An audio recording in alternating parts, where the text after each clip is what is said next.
Trailers they used to tease, but now they just tell you everything. Police! Hands up!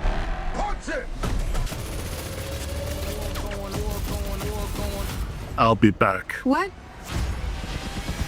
In this video, I'm going to be breaking down why so many trailers feel like they were cut from the same exact template. And if you're a filmmaker, I'm going to show you how to actually cut one that stands out, even without a studio budget. Whether you're watching or creating trailers, this is going to change how you see them.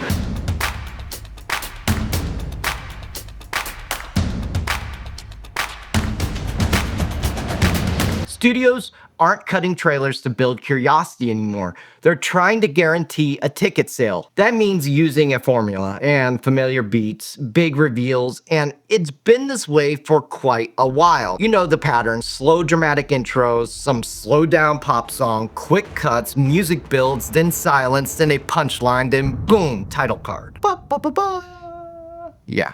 And of course, the constant fade to black between almost every single clip. Let's not, take that out of the equation, because I've actually seen people call it out in a comment on a couple of YouTube videos. It's way overdone. And they're not wrong. It's like your eyes never get to settle. It's just a flash, fade. The idea is to make it feel more suspenseful, but a lot of the time, it just ends up feeling choppy and way overdone. And the thing is, though, it actually works. Like, these trailers, they test well, so the studios just keep doing it. And it's like doing it on repeat. But the more they repeat it, the more we tune it out. You see a trailer, right? And you already know what exactly is coming. You even start predicting the plot just from the editing. It just kills all the magic. And part of this isn't really new. Studios have always tested trailers. Back in the day, even before social media was even a thing, they'd run trailers in front of movies, hand out surveys, or even do private focus groups. They'd ask things like, which trailer do you remember most? Or what didn't land? And then they'd take that feedback and tweak that trailer to get a better response. It was private, it was controlled, and you didn't know what other people thought unless you were standing in the lobby. Now, it's a totally different story, right? Trailers aren't just ads anymore. They're content. They're events. They're like a spectacle, right? The second a trailer drops on YouTube or TikTok or Instagram, there's reaction videos, there's breakdown videos, there's memes, there's hot takes, all within minutes of that drop. And studios are actually watching it all.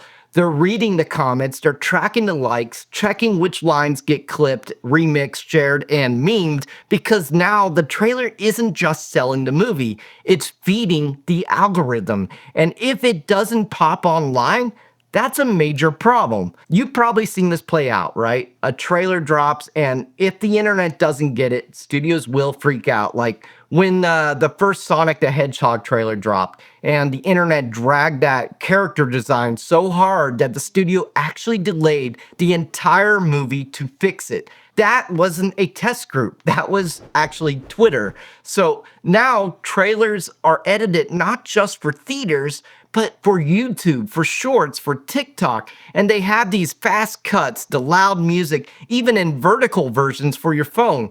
Some even start with a 5-second preview of the preview just to stop you from skipping the ad. It's not just the format either, right? It's what they show, because with all this pressure to make a splash, studios are showing more. They're showing more reveals, more plots, more spoilers, just to get people talking.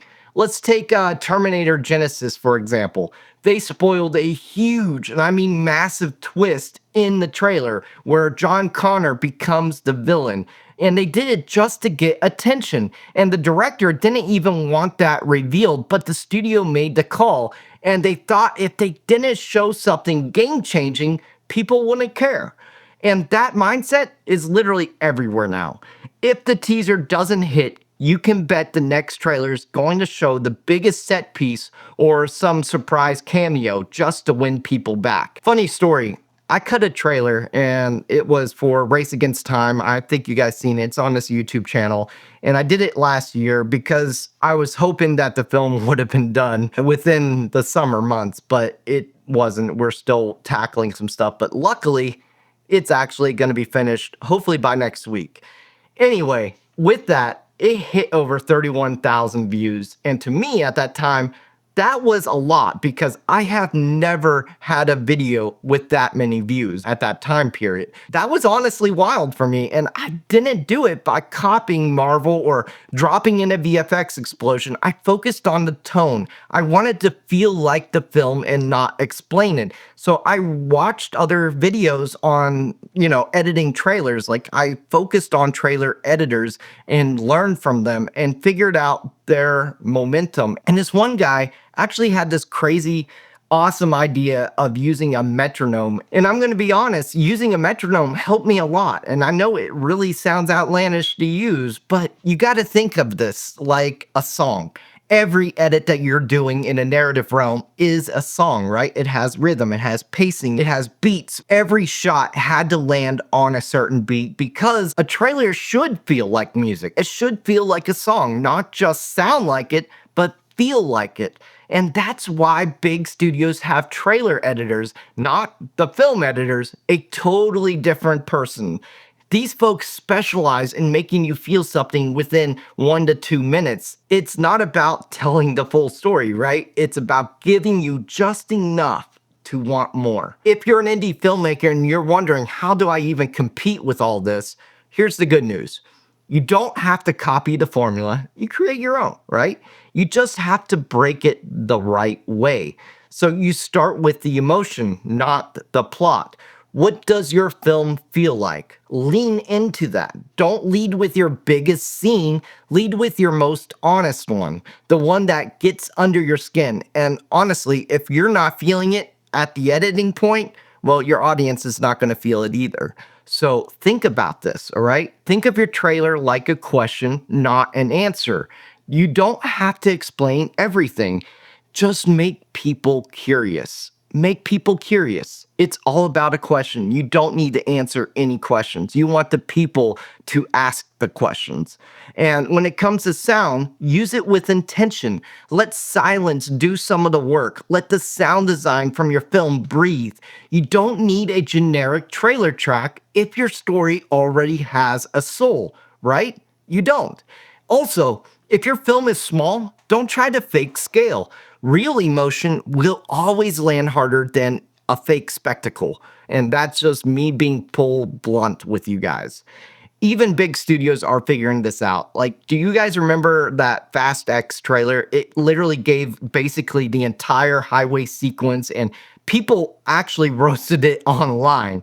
And then we have that film, The Fantastic Four, which dropped a teaser that barely showed anything. It just showed the tone, the mood, and a hint of something weird that was happening. And people loved it, not because it explained, because it didn't. So yeah, less is still more. Whether you're cutting your own trailer or just watching one, ask yourself, is this making me feel something? Is it making me feel alive? Is it telling me the story, or is it just explaining everything way too fast? Here's the takeaway.